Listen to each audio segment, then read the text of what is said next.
입추가 지났지만도 너더위가 기승을 부리고 있는 이때에 우리의 몸만 잘 관리할 뿐만 아니라 신앙도 잘 강건해서 잘 관리해서 영육간에 강건할 수 있는 우리 은락의 온 성도들 될 수 있기를 바랍니다. 오늘 본문을 통하여서 우리는 히스기야라고 하는 위대한 한 왕을 만날 수가 있습니다.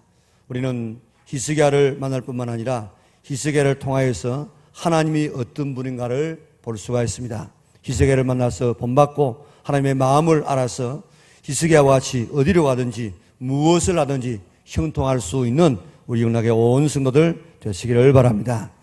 히스기야는 유대 나라의 13번째 왕이었습니다. 25살의 왕이 되어서 29년을 다스렸습니다. 유대 역대 왕들 가운데서 가장 탁월한 왕으로 평가를 받고 있습니다.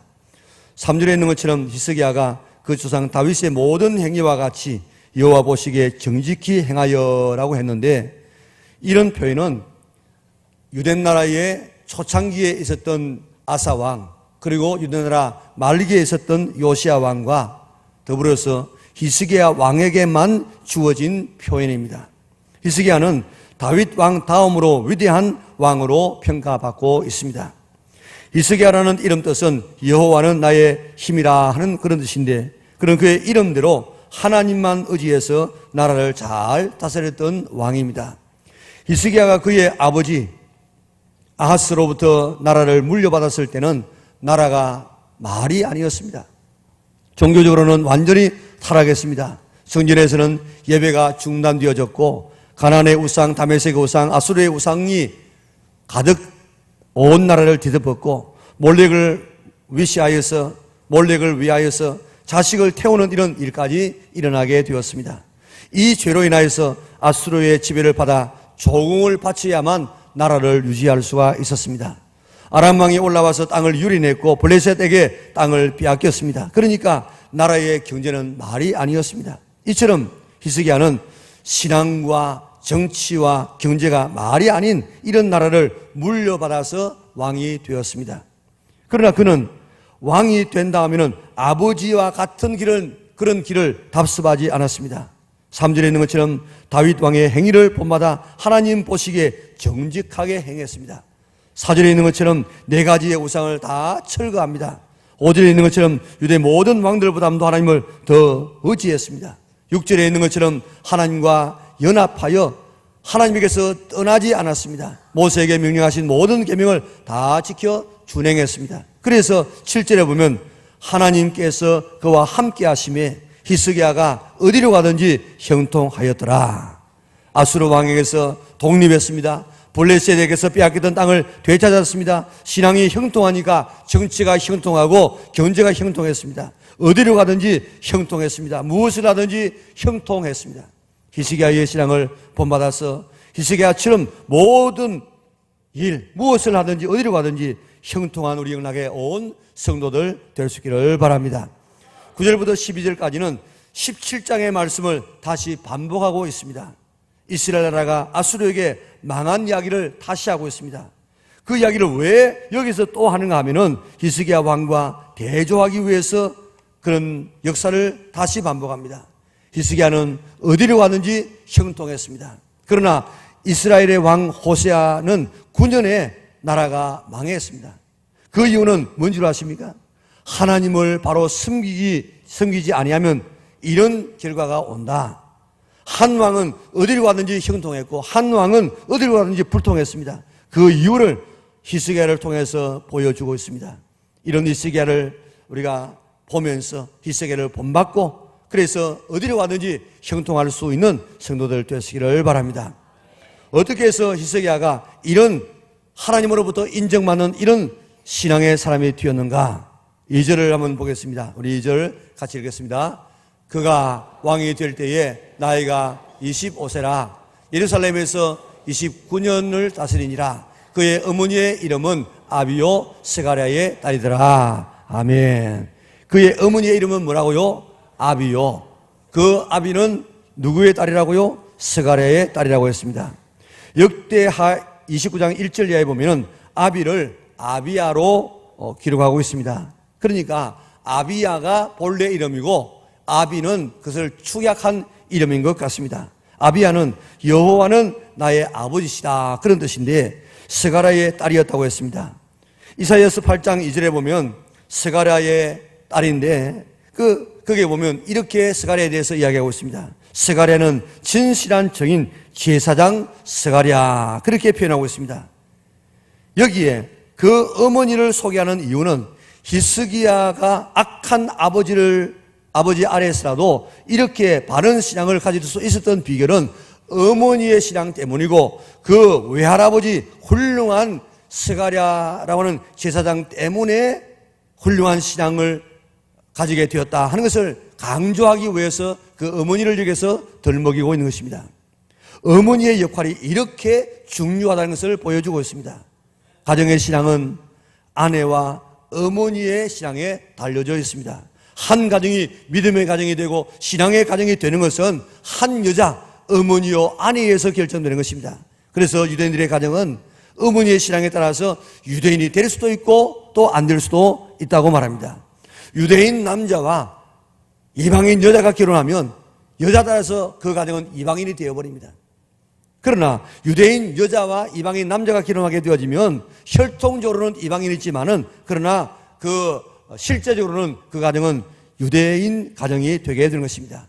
바로 디모데가 그와 같은 사람 아니었습니까? 어머니의 역할이 이렇게 중요한 것을 가리키고 있습니다. 그래서 선교사들이 우리나라에 들어와서 교회를 짓기 전에 학교와 병원을 먼저 지었습니다. 학교를 세우는 가운데서 당시에 여자의 존재는 미약했는데 그래도 여자 학교를 많이 세웠습니다. 왜냐하면 대한민국이, 이 나라가 조선이 바로 설 수 있는 것은 여자들이 깨고 여자들이 배우고 여자들이 똑똑해야만 된다 하는 이런 논리를 가지고 이 학교를 많이 세웠습니다. 그것이 적중하지 않았습니까? 가정의 어머니들이여, 여러분의 신앙에 따라서 자녀의 신앙이 달라지고 신앙에 따라서 그 인생의 행복과 불행이 결정된다는 사실을 잊지 않기를 바랍니다. 기도하는 어머니라야 그 밑에 기도하는 자녀가 태어나게 되는 것입니다. 헌신하는 어머니라야 그 밑에 헌신하는 자녀가 태어날 수가 있는 것입니다. 말씀을 사랑하고 순종하는 그런 어머니라야 말씀에 순종하는 자녀가 태어날 수가 있게 되는 것입니다. 우리 영락의 모든 어머니들은 신앙 좋은 어머니들이 되셔서 자녀들에게 신앙적인 축복을 물려주어서 히스기야와 같은 위대한 신앙인을 길러낼 수 있는 어머니들이 다 될 수 있기를 바랍니다. 어머니의 무릎 위에 자녀의 앞날이 달려져 있습니다. 히스기야는 이런 어머니의 신앙 교육으로 신앙 좋은 왕이 되었습니다. 그래서 자신뿐만 아니라 모든 백성을 행복하게, 형통하게, 번영하게 만들었습니다. 뿐만 아니라 히스기야는 그의 조상 다윗의 모든 행위와 같았다 그랬습니다. 이 말씀을 표준 세번역에는 그는 조상 다윗이 한 모든 것을 그대로 본받아 그랬고, 현대인의 성경에는 히스기야는 그의 조상 다윗을 본받아 그랬습니다. 열왕기 상하, 역대 상하를 보게 되어지면 두 인물이 나옵니다. 어느 한 사람을 평가할 때 이 사람은 다윗처럼 정직하게 행했다, 다윗처럼 하지 않았다. 또 한 사람은 이 사람은 여로보암의 길을 걸어갔다, 여로보암처럼 그렇게 살았다, 그렇게 평가를 하고 있는데, 하나님은 왕들의 모델로 다윗이라는 위대한 임금을 허락해 주었습니다. 그러나 다윗을 본받은 왕은 아사와 요시아와 히스기야 뿐이었습니다. 히스기야는 악한 아버지를 본받지 아니하고 다윗을 본받았습니다. 우리에게도 모델이 있어야 합니다. 모델을 두고 목표를 두고 그를 본받기 위해서 생활하는 그런 사람과 그저 되는 대로 생활하는 사람은 전혀 다를 수밖에 없습니다. 그 예로 슈바이처를 들 수 있지 않습니까? 슈바이처는 목사님의 아들로 태어났습니다. 그 당시에 저 아프리카의 흑인들이 인간 취급을 받지 못하는 모습을 바라보고 나도 예수님처럼 이제 살아야 되겠다, 그래서 예수님의 사랑을 실천해야 되겠다, 그래서 나도 예수님처럼 30살이 되기 전에는 내가 열심히 노력해서 갖출 바를 다 갖추고 30이 지나면은 나도 예수님처럼 사역하리라, 일하리라, 그렇게 다짐했습니다.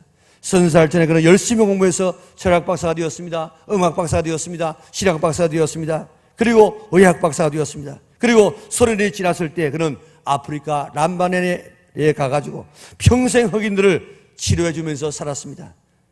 왜 그런 삶을 살았습니까? 예수님을 본받으려고, 예수님처럼 살아가려고 그렇게 다짐했더니 그런 20세기의 성자가 되었고 작은 예수로서 살지 않았습니까? 히스기야가 다윗 왕을 모델로서 살았습니다. 그러니까 결국 다윗 같은 위대한 인생을 살게 되어졌습니다.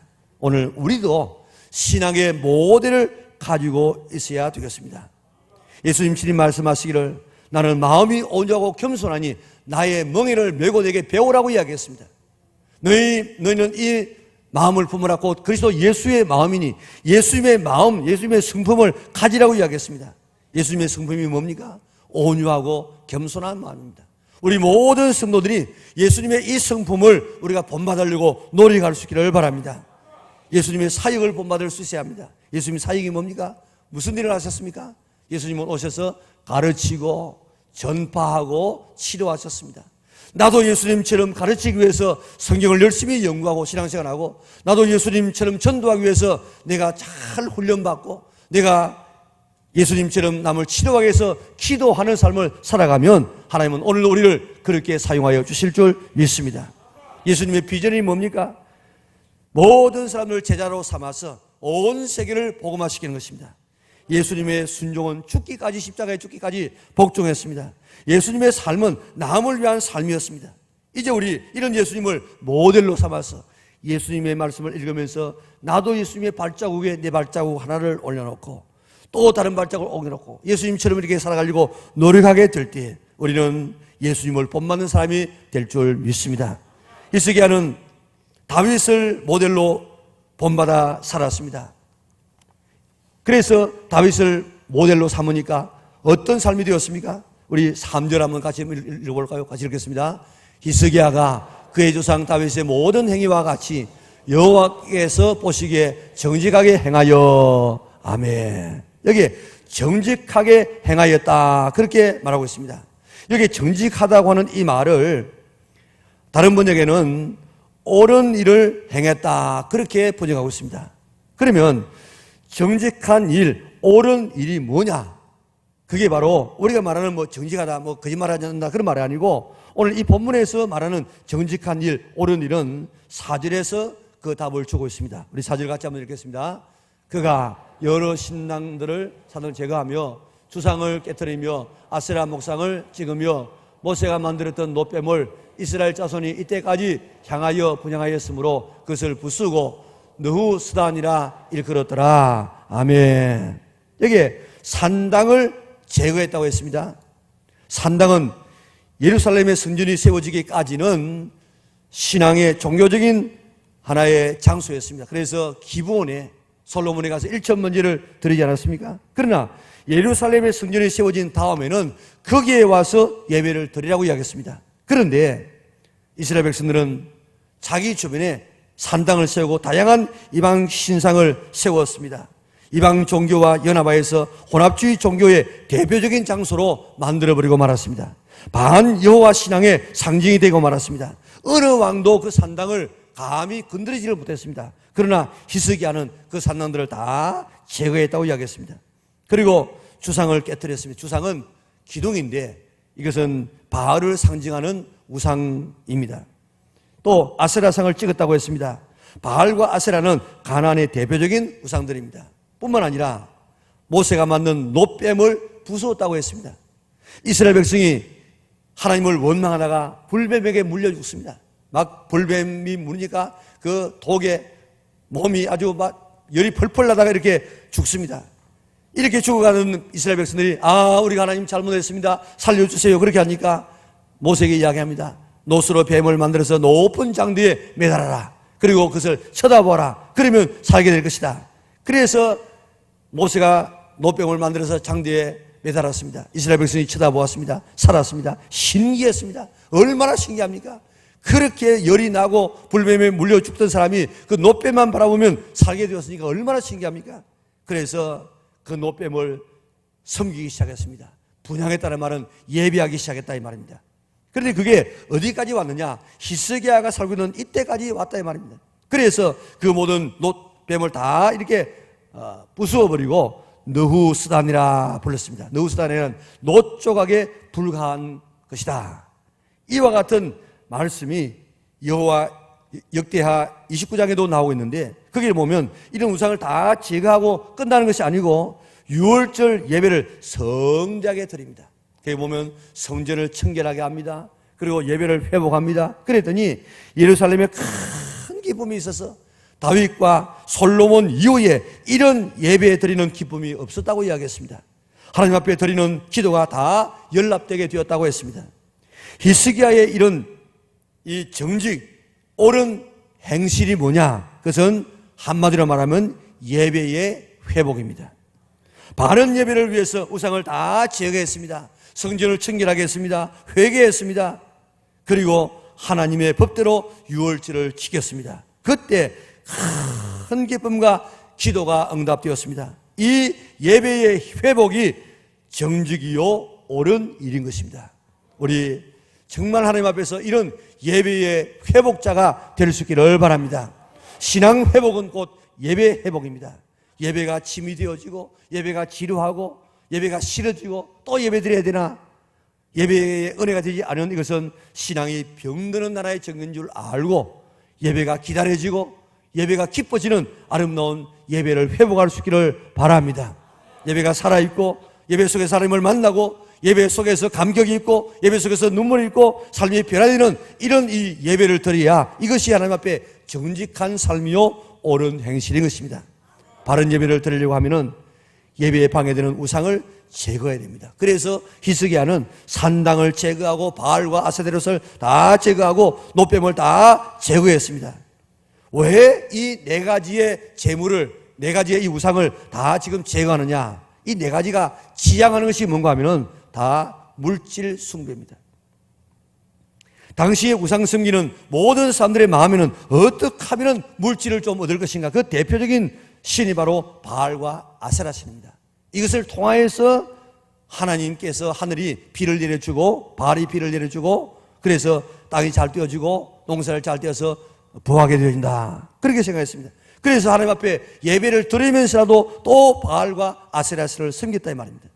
오늘도 우리가 이 범주에서 벗어나지 못하는 사람이 참 많이 있습니다. 주 예수보다 더 귀한 것 없는데 세상의 부귀와 명예와 행복과도 바꿀 수 없는 유일한 분으로 우리가 생각하고 하나님 앞에 예배 드려야 되는데 또 우리가 예배 드리는 다른 목적은 우리가 돈에 집착해서 탐욕 때문에 어떻게든 좀 더 부하려고 하는 이런 목적을 가지고 신앙생활을 하게 되어지면 우리는 꼭 이스라엘 백성과 같은 이런 우상을 섬기면서 하나님을 섬기는 사람이 될 수밖에 없는 것입니다. 돈사랑, 배금주의, 탐심, 그것은 우상숭배입니다. 탐심의 우상을 내려놓고 참된 하나님만 사랑하고 하나님만 최고로 여기는, 그리고 하나님 앞에 예배하는 예배 회복이 우리 영락교회에서 성도들에게서 일어날 수 있기를 바랍니다. 유월절 예배가 회복되어져야 됩니다. 유월절 예배가 뭡니까? 어린 양의 피로 문설주에 발랐습니다. 저 애굽 사람들은 다 죽었습니다.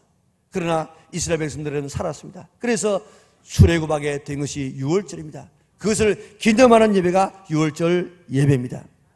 유월절 예배는 예수님께서 나 때문에 십자가에서 돌아가시고 죄와 죽음과 지옥과 사단에서 건져셨다는 이런 신앙이 유월절 신앙이고 이 예배가 유월절 예배입니다. 십자가 신앙으로 돌아갈 수 있기를 바랍니다. 예수님께서 나 때문에 십자가에서 죽으시고 나 때문에 피 흘리시고 나 때문에 예수님께서 십자가에서 돌아가셨다는 사실을 믿고 그 예수님 때문에 죽음 때문에 내가 죄 사함받고 하나님의 자녀가 되고 지옥에서 사탄에서 건져받았다는 이 놀라운 감격 때문에 예배하는 이 예배의 회복이 오늘 우리 교회에서 우리 심령들 속에서 일어날 수 있기를 바랍니다. 내 신앙은 예배가 회복되어야 될 신앙은 아닙니까? 우리 주의를 온전하게 지키는 예배가 회복되어져야 됩니다. 공식 예배는 다 예배 드려야 됩니다. 주일날 낮 예배뿐만 아니라 오후 예배도 수요일 예배도 우리가 예배 드려야 그게 진정한 예배의 회복이 되는 것입니다. 예배가 회복되어서 하나님으로부터 너 정말 정직하구나, 너 옳은 일을 하는구나 칭찬받을 수 있는 우리 영락의 온 성도들 될 수 있기를 바랍니다. 다음 5절을 한번 보겠습니다. 5절 읽겠습니다. 히스기야가 이스라엘 하나님 여호와를 의지하였는데 그의 전후 유다 여러 왕 중에 그러한 자가 없었으니. 아멘. 유다 여러 왕 중에서 이 히스기야처럼 하나님을 의지하는 왕이 없었다는 것입니다. 7절에도 보면 제가 누구를 배반하고 했는가 하면 아수르 왕을 배반하고 섬기지 아니하고 그랬습니다. 아수르 왕을 배반하고 아수르 왕 의지하지 아니하고 하나님을 의지했다는 것입니다. 그의 아버지는 아수르를 의지해서 아수르에게 조공을 바치면서 나라를 겨우 유지했습니다. 그 아수르가 북쪽 이스라엘을 멸망시킬 만한 능력 있는 큰 나라입니다.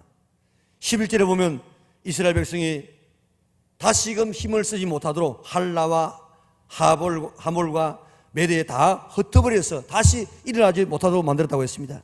아수르라는 나라는 대단한 나라입니다. 블레셋이라는 나라는 굉장한 나라지만은 그 나라는 한 100년 정도밖에 유지하지 못합니다. 그리고 이스라엘 유대 나라를 징벌하는 도구로만 사용받고 다시 역사 속에서 사라집니다. 그런데 아수르라는 나라는 역사적으로 굉장한 역사를 가지고 있고 그 힘도 막강했습니다. 이 나라를 배반하는 것은 자살 행위와 같습니다. 그런데 그 아수르를 의지하지 아니하고 배반하고 하나님을 의지했다는 것입니다. 그랬더니 아수르 왕 사네립이 이것들을 봐라 하고 18만 5천 명의 대군을 끌고 와가지고 모든 유다 나라의 그 성읍들을 다 점령하고 마지막 이제 예루살렘 성 하나만 남았습니다. 그 성을 포위하고 만약에 항복하지 않으면 너희를 이렇게 죽이겠다, 이렇게 대우하겠다. 그리고 협박 편지를 보내가지고 온갖 하나님의 이름을 모욕합니다. 그러나 히스기야는 아수르를 의지하지 아니하고 하나님을 의지합니다. 성소에 들어갔습니다. 거기에서 협박 편지를 펴놓고 하나님 이 편지 보십시오 하고 하나님 앞에 기도했습니다. 하나님만 의지하는 이 히스기야를 하나님께서 천사를 보내가지고 그날 밤에 18만 5천 명을 한꺼번에 다 썰어버리고 말았습니다. 사네립 왕은 겨우 살아서 돌아갔지만은 그의 신당에 들어가서 제사 드릴 때에 그의 두 자녀가 그를 살해하고 맙니다. 그의 아들 에살 핫돈이 왕이 되었지만은 얼마 가지 못해서 이 아수르 나라는 바빌론에게 멸망당하고 말았습니다. 아수르가 왜 망했느냐? 결정적인 원인은 히스기야를 쳐들어와서 하나님의 이름을 모욕하다가 그렇게 망하고 말았습니다. 이런 판국에 그 망하기 전에 아수르는 대단한 나라였는데 이런 아수르를 의지하지 아니하고 하나님을 의지한다는 것은 대단한 모험입니다. 생명을 건 모험입니다. 그러나 그는 죽어도 하나님만 의지하겠다는 이런 믿음을 가지고 하나님을 의지했더니 하나님께서 그를 살려주었습니다. 유대의 역대 여러 왕들이 다 이렇게 실패한 이유, 또 이스라엘 나라가 망하고 유대 나라가 망한 이유가 뭔지 아십니까?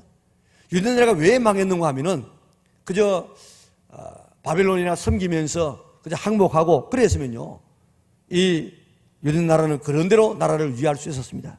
그런데 왜 그렇게 되어지느냐? 마지막에 그런 바빌론을 배반하고 저 애굽을 의지해서 애굽을 의지하다가 그런 시드기야 왕은 점령당하고 눈 뽑히고 비참하게 죽지 않습니까?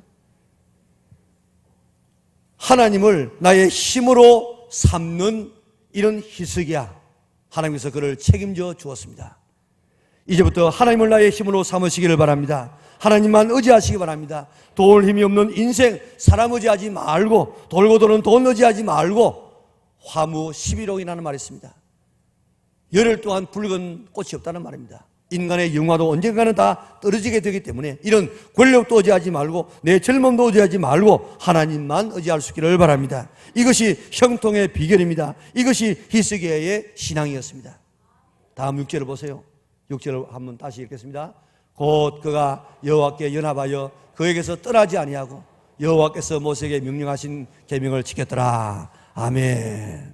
여기에 연합했다는 이 말은 집착하다, 달라붙다, 붙들다 그런 말인데 신체의 어떤 부분이 서로 붙어 있을 때 쓰는 말입니다. 피부가 살에 붙어 있고 살이 또 뼈에 붙어 있을 때에 쓰는 말이 여기에 연합했다 하는 그런 말입니다. 창세기 2장 24절에 보니까 이러므로 남자가 여자를 떠나 그의 어머니와 그의 아내와 합하여 둘이 한 몸을 이룰지로다 그렇게 했는데 여기에 남자가 그 부모를 떠나 여자 아내와 합하여 둘이 한 몸을 이룰지로다 할 때 이 여기에 합하여 하는 이 말이 오늘 본문에 나와 있는 여호와와 합하여 하는 말과 똑같은 말입니다. 다시 말하면 여기에 결혼했다는 그런 말입니다. 히스기야는 하나님과 뗄래야 뗄 수 없는 생명의 관계를 가지고 있었습니다. 예수님은 이 관계를 포도나무와 가지의 관계라고 설명하지 않습니까? 연합한다는 말이 그런 의미가 있습니다. 하나님과 하나가 되었다는 말입니다. 히스기야는 하나님과 이렇게 하나가 되었습니다. 뗄래야 뗄 수 없는 생명의 관계가 되어졌습니다. 얼마나 하나님 앞에 가까워졌으면 이런 한 몸처럼 되어버렸겠습니까?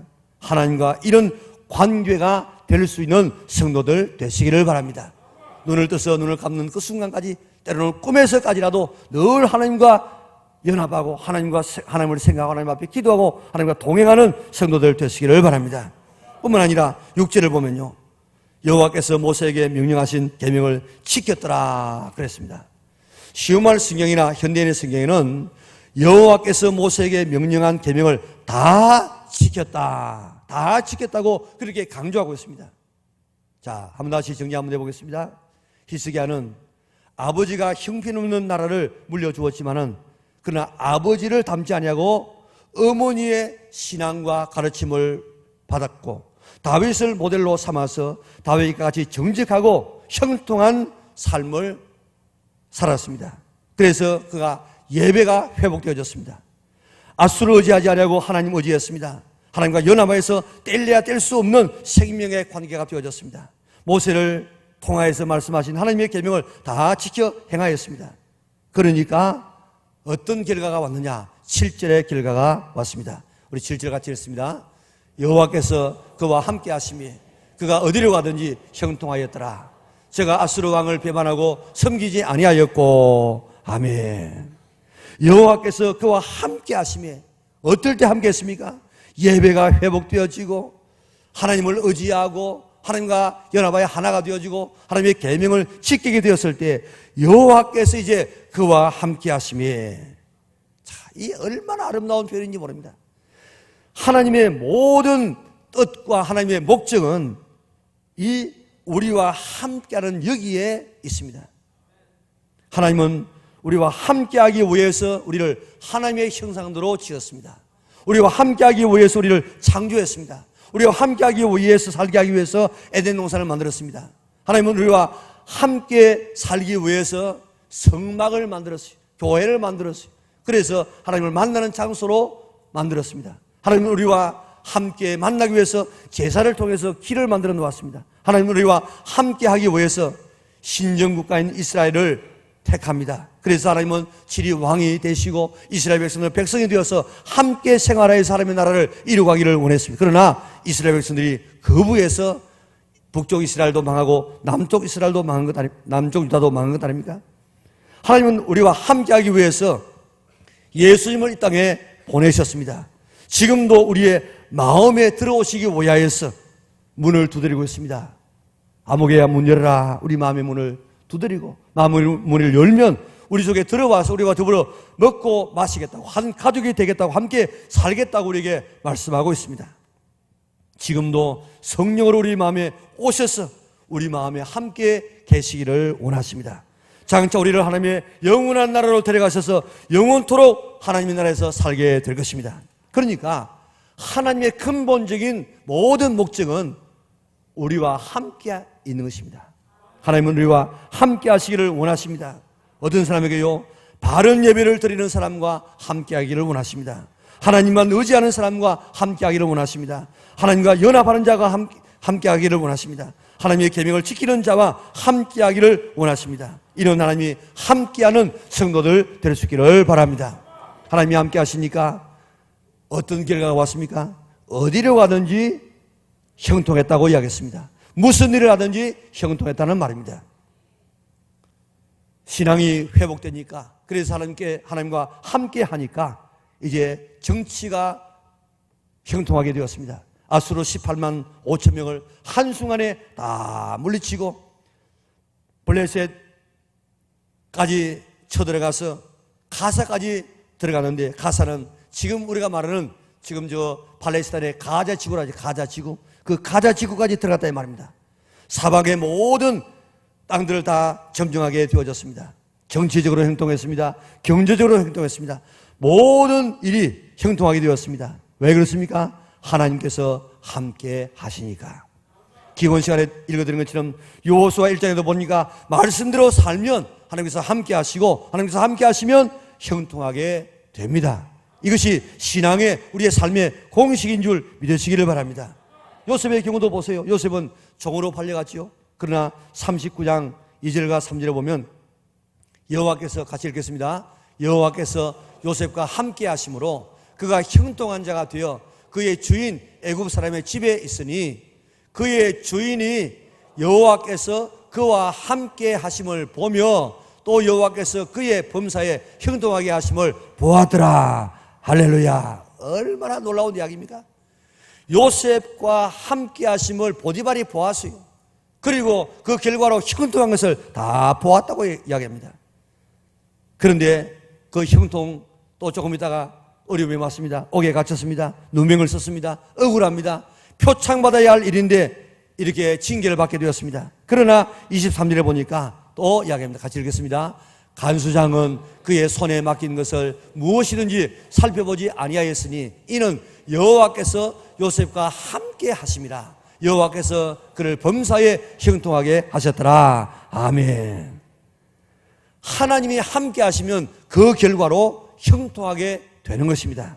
하나님은 오늘도 우리가 형통한 삶을 살기를 원하십니다. 왜 그렇습니까? 하나님은 우리의 아버지이기 때문에, 하나님은 우리의 아버지이기 때문에 우리 자녀들인 우리가 이 땅에서 다 형통한 삶을 살기를 원하고 있습니다. 우리 영랑에 있는 모든 성도들이 이런 하나님의 뜻을 따라서 하나님과 함께하여서 오늘도 형통한 삶을 살 수 있기를 바랍니다.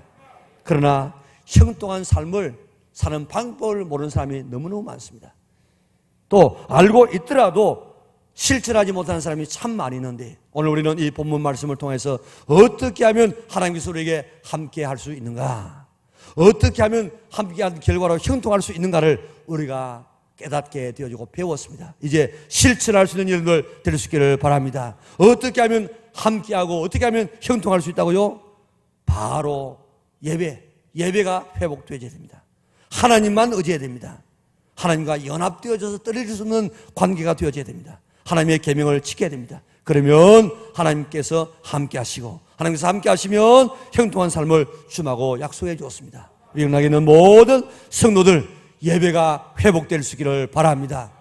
예배가 짐이 아니고 귀찮은 것이 아니고 예배 시간에 정말 하나님 앞에 우리의 찬송과 기도와 우리의 예물을 드리고 말씀을 들어서 이 예배 속에서 하나님을 만날 수 있기를 바랍니다. 감격 있고 눈물이 있는 예배를 드릴 수 있기를 바랍니다. 그런 예배가 될 수 있도록 하나님 앞에 기도할 수 있기를 바랍니다. 그래서 예배를 통해서 모든 삶이 형통하고 건강도 경제도 가정도 우리 모든 것이 다 회복되어지는 아름다운 예배가 될 수 있기를 바랍니다. 하나님 의지할 때 하나님께서 함께 하시고 형통할 수 있습니다. 하나님과 연합될 때 떨어질 수 없는 관계, 마치 우리는 가지가 덩치에 붙어 있는 것처럼 그렇게 쫙 붙어 있게 될 때 우리는 형통한 삶을 살 수 있습니다.